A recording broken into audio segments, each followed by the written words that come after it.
Alrighty, it's show number two of the week, and it'll be the last one before spring break because rumor has it I may be going away.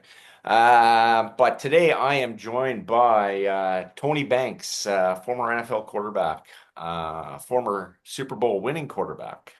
So this is quite something to have you on here, Tony. So I really appreciate you coming on and sharing your story. And yeah, I know we had it a few weeks ago, but no time like the present. Yeah, man. It was a long time ago, but some good memories for sure.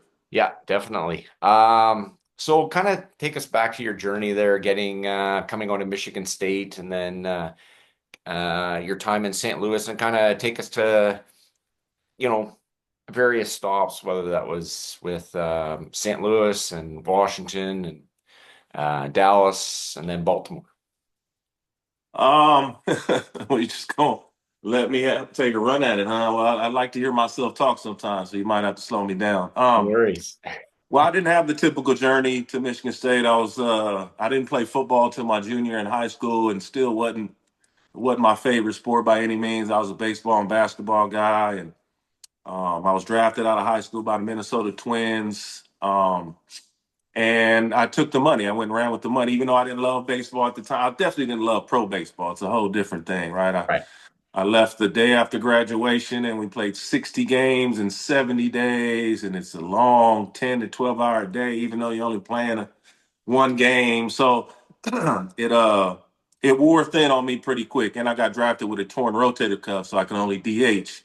And baseball's boring enough, let alone when Hmm. you're a 19-year-old kid DH. And so I had they ended up finding out that it was torn because when they drafted me, they just thought I could rehab it and everything would be fine, but it ended up being torn. So I had surgery, and I told myself that after I went home after surgery, I wasn't coming back to baseball. So the football scholarships I signed or I had offered out of high school were Utah State and the University of Pacific because I didn't really have good grades. I had good test scores, good SAT scores, but I didn't like school, so I didn't have a high grade point average. So some of the bigger schools kind of tailed off at the end of my senior year.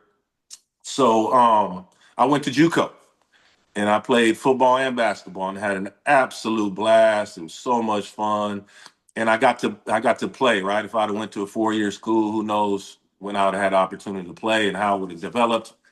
But I really loved playing JUCO ball, and then I ended up being, I guess, as far as schools that wanted a quarterback that could play right away, I was the top quarterback coming out in the country in what was that, 1994, I guess. So I went to Michigan State. They named me the starter like the second day of spring practice, and George Perlis was the coach at the time, who was this really big personality and figure that had been at Michigan State for a long time, had a lot of success, but they brought me in a so-called save his job, and I didn't do that. We still I think we only won 5 games that year, so they ended up firing Coach Perlis. And uh, I mean, I love Coach Perlis, but it ended up being a blessing that Nick Saban was our next coach, and nobody knew nothing about Coach Saban at the time. I remember me and my roommate Musim Muhammad, who had a long NFL career. We were thinking of transfer. And back then, if you transfer, you had to sit out a year, right? There weren't the same rules as they are today. So we changed our mind, and it ended up being the best thing that ever happened to me because I ended up being in a pro style offense, and I got to learn from Coach Saban and Gary Tranquil. Who they both had just come off the Cleveland Browns coaching staff, so they had a direct pipeline into the NFL, and they could communicate to the players if you had NFL ability, and they could communicate that to scouts and GMs and that type of thing, which was really needed for me being a JUCO guy. I threw more interceptions than touchdowns my senior year, so Nick Saban's confirmation that I could play kind of got my foot in the door, and then my ability kind of took over from there. I had a big arm and I was athletic and really enjoyed the game. By that time, I fell in love with football, so I become the first quarterback drafted in 1996. I think the last draft where there were no first round quarterbacks.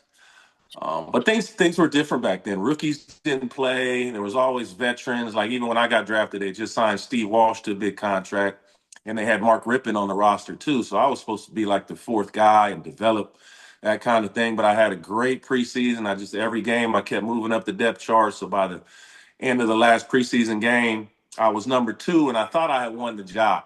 Um, I had never sat the bench before, so in my mind, you know, Steve Walsh wasn't a great guy either, so I didn't mind taking his job immediately. But again, there wasn't a lot of comfortability with rookie quarterbacks back then because what they asked us to do was honestly a lot more than what they're asking these guys to do today. The position is still difficult and the most prestigious position in sports, but what they're asking these guys to do today is a little different. The game was a little more vertical back then, and being able to read coverage was paramount. So just because you had ability didn't mean you could play the position. So I ended up starting 13 games my rookie year and went on to start, I think, 45-ish straight games for the Rams of varying success. I had big games, and then I'd have some terrible games, and set the fumble record my rookie year, and so. But I was all rookie, and it was still that label and all this potential that I had. And we had drafted Lawrence Phillips, who was a big time running back out of Nebraska at the time. R.I.P. to Lawrence. Eddie Kennison was the other first round pick, who was a speedster receiver out of LSU. We drafted Ernie Conwell, the pick after me, the second round pick after me, who was a tight end out of University of Washington. So we had a lot of young, uh, talented players on that offense. We started at one point in time. We started 7 rookies on offense, which I don't think has ever been done before. That's unheard of. Still to this day, we have the only game where we have a rookie 100-yard rusher, a rookie 200-yard receiver, and a rookie quarterback throwing for over 300 yards. I don't think that's been done. I don't think it's even been close to being done since then. So we had some potential, but we didn't know how to be pros. So eventually, I was traded to the Baltimore Ravens in 1999 for a couple draft picks, and um, Coach Vermeil, who's I consider him like a father figure and a good friend. Um, the way I remember it is that I was on a cruise in the off season, and before I went on this cruise, Coach Vermeil had said, "Hey, you're still our starter, but we're going to bring in a veteran to compete with you." So I thought the job was still mine, even though I had the worst season of my career in that third year with the Rams. I played with a separated shoulder, tried to be the good teammate, and just played awful. Just wasn't healthy and played terrible. Um, but while I'm on this cruise, this is before the internet, right? They make you sit with the same group of people all the time at dinner when you're on a cruise, and there's this guy who's got one of the kind of big pagers where it had like news come across it. It wasn't like the typical little where it just had numbers. He had news come across. He said, "Hey, Tony, did you know that the Rams just signed um, what's my man Trent Trent Green? Green, Yeah. Trent Green to I don't know like 4 years, 5 years, 25 mil?" And I'm like, in my mind, that's a little over double what I'm making. That don't sound like a competition. So when I get back home, talk to Vermeil, like I said, he's not a guy who says things and does something different. So I think that was kind of out of his hands, but it was good for them. Trent Green, like Mike Martz was the offensive coordinator. He came in that year, and Mike Martz is a former. We went to the same junior college. He was our receiver coach my rookie year, so I knew him well. He just hadn't been an offensive coordinator well. And he sat me down and he was like, "Tony, Trent doesn't have your physical ability, but he's playing the position better than you are right now," which was true. He wasn't turning the ball over. He wasn't taking sacks. Being on a bad team sometimes when you're a young starting quarterback, you can develop a lot of bad habits. And I did that. I developed some bad habits. Um, so I end up uh, picking Baltimore because Vermeil kind of gave me a choice on teams I wanted to go to that were offering picks for me. And Baltimore just signed Scott Mitchell. And I'm like, oh, it won't take me long to beat him out. So I want to go to Baltimore. So I go to Baltimore, and me and Brian Billick do not see eye to eye. He doesn't like the way I walk to the line of scrimmage. I'm from the inner city. I got a little swag. And back then, they just wanted quarterbacks straight and narrow. There were no, if you were a black quarterback, you needed to act like the other quarterbacks. You couldn't be Lamar Jackson and have this country twang. And, Yeah. I remember Brian Billick, he called my phone, and my answering machine was like, "Hey, you've reached T Banks. I'm not in to take your call. Get at me, gone." That was my way of saying bye. I say gone, right?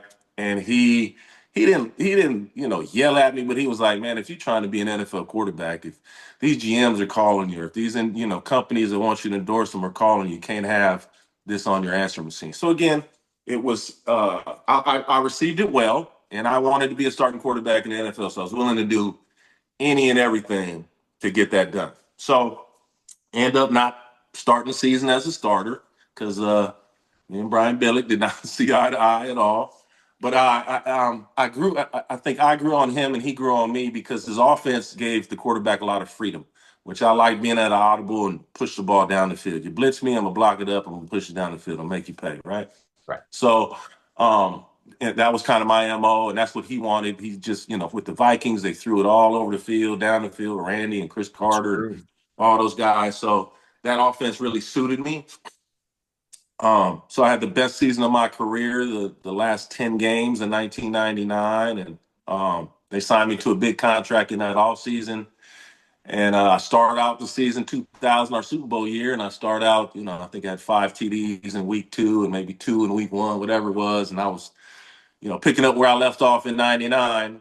Um, and then I hit a dry spell. We weren't very talented on offense, but I was still really cocky and thought I could do it all on my own. We had Kadre Ishmael, who was a receiver who basically had been out of the league the year before. He hadn't produced at a high level yet. Um, and we had a bunch of like young draft picks. Patrick Johnson, like we drafted Travis Taylor in 2000 on the first round pick. None of those guys were, Pro Bowlers, but solid guys. And then in 2009, we hit a dry spell, I think in week maybe 6. So I think we go 3 games with me as the starter and no touchdowns, even though we won one of those games. I think it ended up 5-3. And they make a change to Trent Dilfer, which I was very against at the time because, Trent's an NFL caliber quarterback, don't get me wrong, but when it comes to ability, I didn't think we were on the same planet. So, Mhm. um, but it was good for Baltimore because they let me have a bunch of freedom to throw it whenever I wanted to, and they really, reined him in to where we didn't throw it hardly at all anymore. By that time, Jamal Lewis was starting to get a lot of carries. When I was in there, Jamal wasn't getting a lot of tick, he wasn't getting a lot of run. Um, and Trent was willing to audible from one run to another run. You would never caught me audible to a run. I'm never audible to a run. Still to this day, I am not gonna audible to a run. If I'm gonna audible, it's gonna be a pass. That's what I get paid for. So and that's what I have fun doing. So, anyways, they released me in that off season. I signed with the Dallas Cowboys to take over for Troy Aikman. I was supposed to be his, incumbent or whatever you call it, his replacement. Successor. And I was still bitter from the Baltimore thing, and I had never been around an owner like Jerry Jones. I was used to not barely talking to owners and having no relationship with them. And then you got Jerry. He's calling you every week. He's asking you your opinion about things. And I did not answer the phone. I never answer. I still don't. I still don't answer the phone. It's something about the phone, and it's a trigger for me. When you become a professional athlete, especially when you're from the inner city, every time the phone rings, somebody wants something. Right? It's some story about their life is falling apart, and unless I help them financially, they're going to be on the streets. Right? So I got tired of answering the phone, and still to this day, unless it's my son or my ex-wife, I rarely answer the phone. I'll call you back, but, but I probably won't answer. Well, But thanks for anyway, getting back to me with Messenger. yeah. But anyways, me and Jerry had a falling out, and Jerry Jones was the one that ended up cutting me. I don't know if there's been that before, where an owner cuts you, where he Well, doesn't he's the even general tell. manager too, right? So, Exactly. But he didn't tell. He didn't tell our offense coordinator. He didn't tell our quarterback coach. It was just me, about to jump on it in a cab and leave. We had just got to California for our last week of training camp, and it was a shock because honestly, I was having the best camp of my life. But Jerry wanted another Troy Aikman, and I was not him. At least off the field, I was not him. I was, to myself when I got off the field. right. I wasn't rallying the troops to get in an extra practice when we had a day off. I wasn't doing that kind of stuff, right? I was resting my arm when I had a chance. So, anyways, Dallas cussed me. I signed with Washington like a couple days later. I actually considered, shutting it down. I was really heartbroken that I got cut by Dallas because like I said, I had a really good camp, and that was the best receiving core I've been around as far as speed and guys who were, catered kind of to me because Jack Riley was offensive coordinator. He was the guy that drafted me with the Rams. So he catered that offense to me. We had Rocket Ishmael and we had Joey Galloway, right? We still had, a serviceable Emmitt Smith. So I thought the team was going to be pretty good. And that year, Mike Zimmer had that defense really balling. So if I'd have stayed, I think, it would have been a pretty good team because I ended up going to Washington with less talent, and we ended up winning 8 of our last 11 games. So um, um, at that time, I wasn't known as like a game manager. I was known either I was going to throw 3 TDs or I was going to throw 3 picks. I was kind of that was kind of my mo. So, but with that year with Washington, I managed that team. We didn't we weren't very talented. We had a decent offensive line, but we had big receivers that didn't get a lot of separation. And for a big, strong arm quarterback, you only need to see just a little bit of separation, right? But we had big guys that were more rebounders, and Michael Westbrook and Rod Gardner. And I ended up, you know, being able to work with those guys. And we, like I said, we won 8 out of our last 11 games there in Washington. But then after that, I ended up playing my last 4 years as a backup in Houston and being the old guy and the new franchise. And that's kind of my career to sum it up. I think I threw for, I don't know, 16 or so thousand yards and had some fun. But yeah, that sums up my football career, I think. I mean, that's a really nice summary. I mean, again, a lot of stops, a lot of various owners. Daniel Schneider in Washington, who just took Yep. over, and then you had Jerry Jones. I got to ask you about Super Bowl 35. Again, I looked at that team. You got the Ben Coateses, you got the Ray Lewises, the late Tony Saragusa. You guys just I looked at the point differential in that Super Bowl run. It was just incredible. Yeah. 21-3, 24-10. I mean, it's just once you guys got the lead, there was no turning back. I mean, a special group of players. Oh, the defense was incredible, man. I think we had maybe 7 Pro Bowlers on that defense. Hmm. And the crazy thing is when Ray didn't practice, it was like those other vets and Pro Bowlers could barely line up. It's like they needed Ray to tell them everything. Which he was great at that. So yeah, he was the leader of that group for sure. Hmm. Were there any role models, mentors that have helped you in your NFL career? Like I know you say you didn't like answering the phone, but that you would reach out to during your NFL career, or people that have helped you along the way in that regard? I think I was, a little bit arrogant to like reach out to people. I definitely loved, Warren Moon, and I was a big quarterback watcher as a kid growing up. I was compared to Randall Cunningham coming out of college, and loved Dan Marino and John Elway, especially the guys that had a baseball background that I knew of. I know John was a big baseball guy. I envisioned myself doing some of those same things. So I don't think I reached out to guys. I wish, looking back on it, I wish I would have. But there was an experience I had as a kid that kind of shaped, I think, how I deal with other celebrities, I guess I would say. My cousin played at USC with Marcus Allen and all those Mhm. guys, Ronnie Lott, and all those guys, those great SC teams in the '80s. My cousin Chip Banks, he was the second or third pick in the draft when he came out, just a big stud linebacker, just a monster.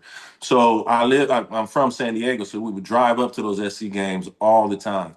And Marcus Allen is from my neighborhood. He's from right down the street from where I grew up, where my Nice. father had his house. So obviously, I'm a kid. I'm a big Marcus Allen fan. So to this day, I think that's the only autograph I've ever asked for. And he turned me down right there in my face as like a little 10-year-old kid.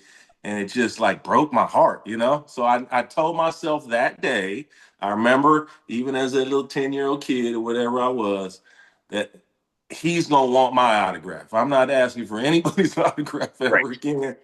So I think that kind of shaped how I deal with mentors. While they mentored me maybe from afar, I wasn't a guy to really reach out to guys like a lot of guys do today. Yeah, yeah, definitely. Yeah, I had an encounter with Andre Rison when he played up here in the CFL, and yeah, it wasn't necessarily the best. He wondered where I got the picture from. I just got the picture when he played for the Chiefs. Kind of took the picture and whatever. So that kind of taught me. But it's it's all good. Any Yeah, I know Andre, so yeah, yeah, it was I yeah. could picture how that went. Yeah, it was quite something. But yeah. Anyhow, any superstitions that you had as a player before Um, games?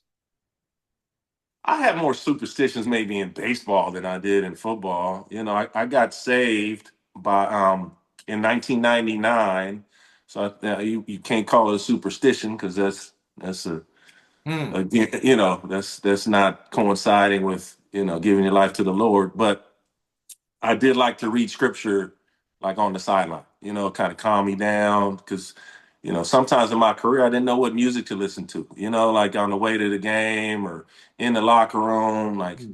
if I played bad and I listened to hip hop that day, then I wasn't gonna listen to hip hop the next game.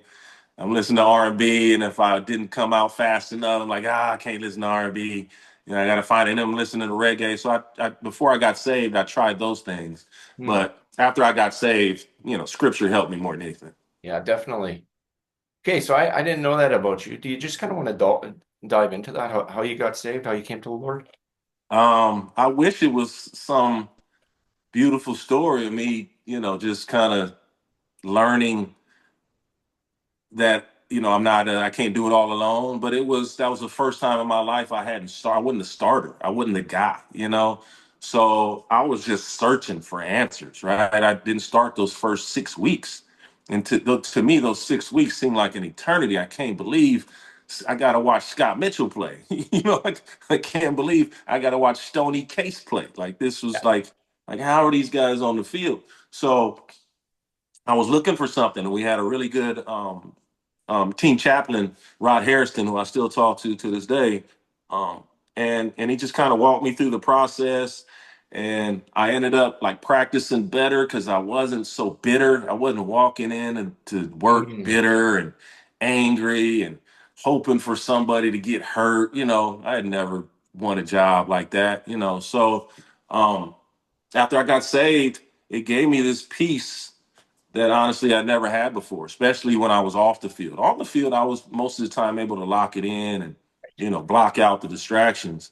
But it was on the sideline sometimes where I'd get in my feelings and I think too much and, you know, overthink the previous series and overthink the next series. So when I did get saved, it gave me a peace that I never had before and ended up having the best year of my career. Unfortunately, the next year, I get married after that, and the marriage has nothing to do with it. But I ended up falling back into some of my old habits, right? Thinking, oh, I got it figured out now. I'm still saved, Yeah. but I got it figured out now.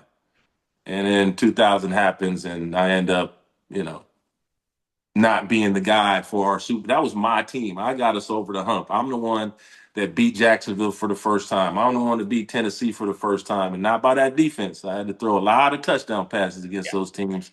So the first time they ever beat Pittsburgh at Pittsburgh. These are all some of my better games that I had in my career. So I was really um, integral in our 99 to 2000 season. We finished 99 really well. We won 6 out of our last 8, I think. And we had carried us into 2000 when we go on and win the Super Bowl. And I'm just, you know, bitter again. I don't even celebrate. I didn't pull my ring out of the box for maybe, I don't know, years. It was years before I even looked at it. So Great. um, I still don't wear it today because I don't want to talk about it, you know, because Right. people are like, oh, you know, it's so gaudy, everybody won't sees it, right? So, you know, and then they're like, oh, you won a Super Bowl, what team? And they're like, oh, what position? And then the next sentence is, oh, isn't that Trent Dilfer? And it just will piss me off. So so I just don't wear it, man. Yeah, I think it doesn't matter what realm of life you're in, right? Like it's just, yeah, I get you. I totally understand where you're coming from, and especially when Baltimore came over from Cleveland, right? Like the establishment and like, yeah. and it's just somebody else takes the work, and Hmm.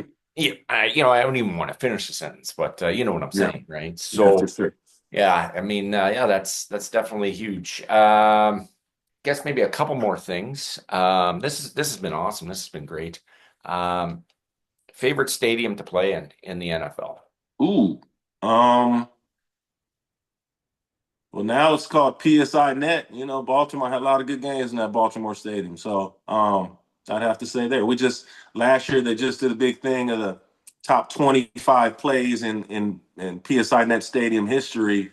And one of my fifth TD pass against Jacksonville to beat Jacksonville for the first time to Shannon Sharp made top 25 plays. So they flew us all out there and showed us a good time. I got to see some of the old fellas, and yeah, it was a good time. Baltimore does a good job with their alumni. Like they're Hmm. constantly sending hats and Yeah. shirts and video. What do you call those little like picture frames that are video? Like they're constantly sending stuff to their so-called legends. I don't know how many there are, but I guess they consider me a legend for some reason. So Yeah, I mean, yeah, again, if you look at that team, right, the Jonathan Ogdens, the Ben Coateses, et cetera, I mean, I mean, it was crazy, and that's when I enjoyed football more. I think it's too much offensive, but I know you're a quarterback, but I like the 21-17 game. I don't like the 44-33 game or whatever it is. So, yeah, yeah. I yeah. just don't like the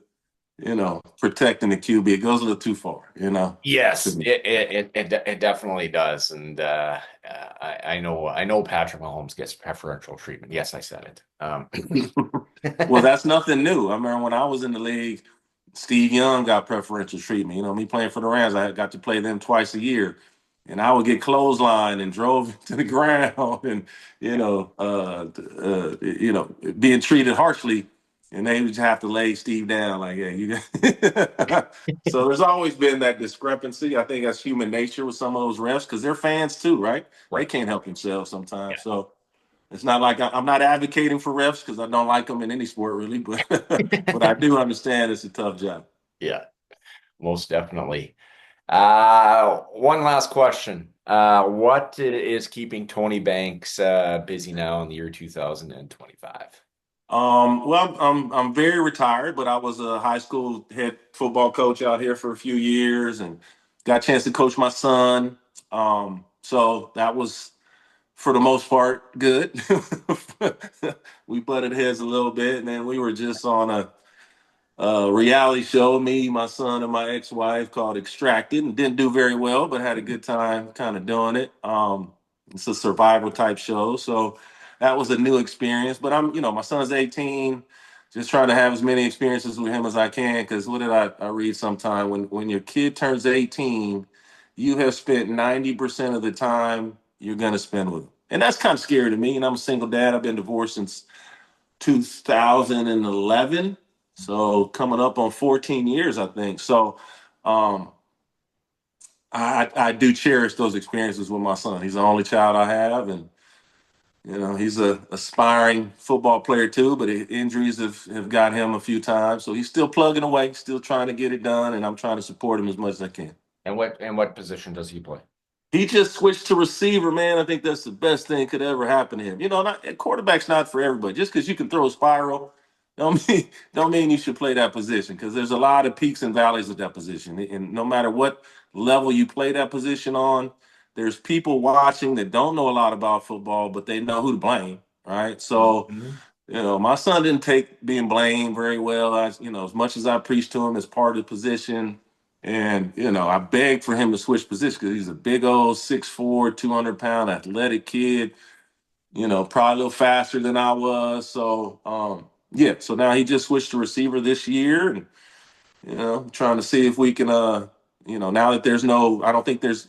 I think in April there's something coming down the pipeline about there's not going to be very many walk-ons allowed anymore to these programs. So I've heard some rumors. Yes. yeah, so we're considering JUCO, and I went to JUCO, so he thinks it's a failure when you go to JUCO, which I felt the same way at the time. Like I'm too good to be in JUCO, I thought, but then I ended up having like one of the best athletic experiences of my life. Even though I played in the league a long time, like that JUCO basketball experience when I had no pressure to get a basketball scholarship. I ended up getting offers in basketball that I would have never expected. So I just had an absolute blast, and I'm hoping my son can do that too. That's awesome. That is so good. And to see his journey as you had your football career. So I mean nothing can beat it, right? It's I can only imagine. No, for sure, for Yeah, sure. it's good, good. Right on. Well, this has been awesome, Tony. Again, thanks for making the time. I really do appreciate it from the bottom of my heart. And No, you're welcome.